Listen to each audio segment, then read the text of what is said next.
বিয়ে করব। বুড়ো বলে আমি বিয়ে করব। ঝগড়া শুরু হয়েছে। সুন্দরী রূপসী তরুণী মহিলা সে সময় জলপন যেন বলছে, সে সময় বলছে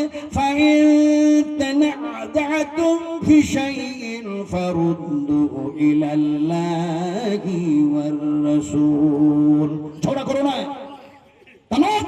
কে মানে হলো ঝগড়া, খবরদার ঝগড়া করো না, তোমরা দুজনেই ঝগড়া করো না। তোমরা যদি আমাকে বিয়ে করতেই চাও তাহলে ফাইসালার জন্য আল্লাহ আল্লাহ রাসূলের কাছে যাওয়া দরকার। ফলে আল্লাহ এবং আল্লাহ রাসূলের শিক্ষা জ্ঞান যার মধ্যে আছে সেই রাজার কাছে চলো। রাজার কাছে গেছে। রাজা দেখা যায় জিজ্ঞেস করলো কি ব্যাপারটা কি তোমাদের, সব কথা খুলে খুলে বলল। রাজা বলল ও বৃদ্ধ মানুষ, তুমি কত বিঘা জমির মালিক? রাজাকে এই বৃদ্ধ মানুষ বুড়ো মানুষটা বললো তুমি জানো না, তোমাকে ট্যাক্স দিই, খাজনা দিই, 110 বিঘা জমির আমি খাজনা দিই, তোমার হিসাব নাই তোমার কাছে, তুমি আবার আমারে জিজ্ঞেস করো রাজা। রাজা বলে শোনো বুড়ো মানুষ, বৃদ্ধ মানুষ, তুমি 110 বিঘা জমির মালিক কেন, তুমি যদি দেখা যায় 100 কোটি 10 লাখ একর বিঘা জমির মালিক হও, তারপরও আমি রাজা ডিসিশন নিয়েছি এই সুন্দরী যুবতী, এই যুবতীর সৌন্দর্যের সাথে তুমি মোকাবেলা করতে পারবে না, তার সৌন্দর্য তুমি বজায় রাখতে পারবে না, আমি তোমাকে বিয়ে করার যেন এমনি করে অনুমতি দিতে পারবো না। বুড়ো চুপ হয়ে গেল। কাজীকে জিজ্ঞেস করে রাজা, কাজী তুমি বিয়ে করিয়ে ক টাকা পাও? য টাকা পাও তা দিয়ে তার যেটা প্রাপ্য, তার যেটা হক, সেই হক তুমি আদায় করতে পারবে না, কাজীরে তুমি বিয়ে করতে পারবি না। রাজা বলছে আমার মালের অভাব নেই, আমি বিয়ে করব। কি এক অবস্থা, দুনিয়া বুঝাচ্ছি দুনিয়া। তারপর আয়াত দিয়ে আপনাদেরকে শোনাবো ইনশাআল্লাহ। এখন দেখা যায় রাজা বলছে আমি বিয়ে করব। এখন তিনজনে যখন এরকম মত প্রকাশ করলো, সুন্দরী রূপসী তরুণী মহিলাটা বলছে দেখো তোমরা তিনজনে যখন আমাকে চাইছো, তো একটি মেয়েকে কি তিনজনা বিয়ে করতে পারে? আপনারা বলুন পারে? একটু জোরে বলুন পারে?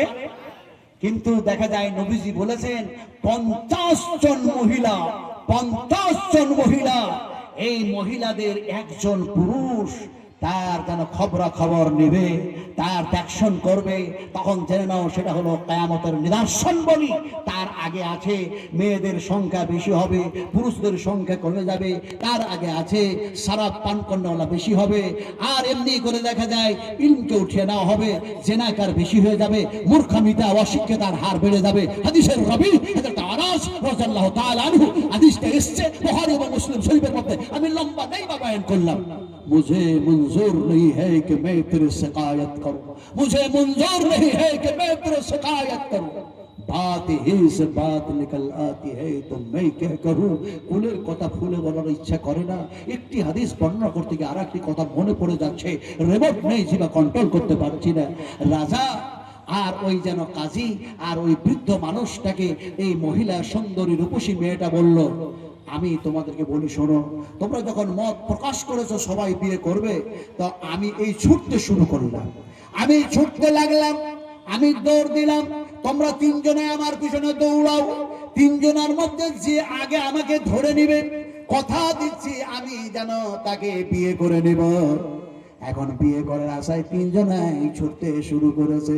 রাজার কাজ করা অভ্যাস নাই, ছুটা অভ্যাস নাই, কেমনে যেন ছুটতে গিয়ে উঠোট খেলো আর মুখের ভাগে যেন পড়লো, বুকের যেন কলিজা ফেটে গিয়ে যেন নাক দিয়ে আর মুখ দিয়ে রক্ত আসলো, মালিকুল মউত আসলো, রাজার জান কবজ করে নিয়ে চলে গেল।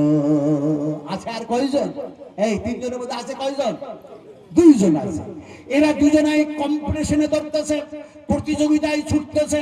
এমন সময় প্রতিযোগিতায় ছুটতে ছুটতে গিয়ে সেই বৃদ্ধ মানুষ বলে ছোট্ট শিশুবেলা থেকে যেন কাজ কাম করে করে করে করে এত আমি স্থির হয়ে আছি, এত যেন দেখা যায় শক্ত যেন মজবুত হয়ে আছি, অত তাড়াতাড়ি হার মানবো না, অত তাড়াতাড়ি হার মানবো না। দৌড়ে ছুটতে গিয়েছে, লঙ্গিতে কেমন করে পা লেগে পুরো মানুষটা উল্টে পড়েছে, তারও যেন কলিজা ফেটেছে, কাম দিয়ে রক্ত এসেছে, মালিকুল মউত এসে গিয়েছে, আর দেখা যায় কেমনে তারও জানটা কবজ করে নিয়ে চলে গেছে। কুলিয়াতাওয়াফাকুম মালাকুল মাউতিল্লাযী উকিলা বিকুম সুম্মা ইলা রাব্বিকুম তুরজাউন। দুজন শেষ হলো, আচার কয়জন? একজন আছে। এই একজন যখন আসে তখন সুন্দরী রূপসী তরুণী মহিলা ওই পর্বতের উপরে পাহাড়ের উপরে চেপেছে আর বলছে, ধরতে পারো নাই, শর্ত আছে ধরার, শর্ত আছে ধরার, শর্ত আছে ধরার। যে আমাকে ধরতে পারবে তাকে তো আমি বিয়ে করতে চেয়েছি, দুইজন তো চলে গেল, তুমি যুবক এখনো ধরতে পারো নাই, কাজী তুমি আমাকে ধরতে পারো নাই। এখন তাকে ধরার জন্য বলে, ধরলেই তো বিয়ে হয়ে যাবে। এখন দেখা যায় সে ধরার জন্য পাহাড়ের উপরে চেপেছে। সেকেন্ডের মধ্যে সুন্দরী রূপসী তরুণী সেকেন্ডের মধ্যে পর্বতের উপর থেকে নিচে নেমে এসছে। যুবক তাকে ধরার জন্য পাহাড় থেকে ঝাঁপ দিয়েছে। যুবক বাস তাদের মতোই যেন মৃত্যুর পথ বেছে নিয়ে সেও যেন মৃত্যুবরণ করলো। এখন সুন্দরী রূপসী তরুণী সে যেন ডাক দিতে শুরু করলো, সে যেন বলতে শুরু করলো, আমি তো সুন্দরী, আমি তো রূপসী, আমি তো তরুণী, তবে আমি কোনো মহিলা নয়, আমি হলাম কি শোনো, আয়না দুনিয়া, আমি হচ্ছি দুনিয়া, আয়না দুনিয়া, আনা দুনিয়া, আনা দুনিয়া, আমি এমন একখানা দুনিয়া, আল্লাহ পাক আমাকে এত সুন্দর করে সাজায়া দিয়েছেন, এই দুনিয়াকে এমন এক মায়ার জাল দিয়ে তোমাদেরকে আবদ্ধ করে দিয়েছেন।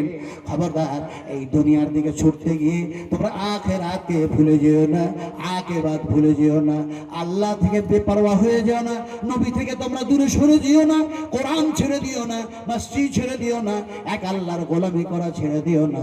আমি হলাম দুনিয়া, আমি হলাম দুনিয়া, আমি হলাম দুনিয়া।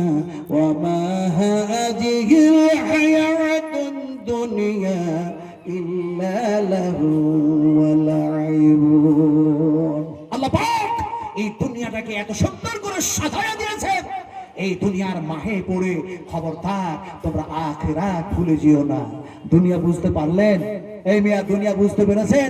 এই দুনিয়া করতে গিয়ে চুল দাড়ি পেকেছে আর নবীর দুল দাড়ি পাকলো, যেন কিয়ামতের যেন অবস্থার দিকে লক্ষ্য করতে গিয়ে তা পাকলো। কথাটা বলতেছিলাম আমার সোনার টুকরারা, আমার কলিজার টুকরারা, আপনাদের সামনে আর একখানা হাদিস বয়ান করব। আপনারা কি বিরক্ত হচ্ছেন? আপনারা কি বিরক্ত হচ্ছেন?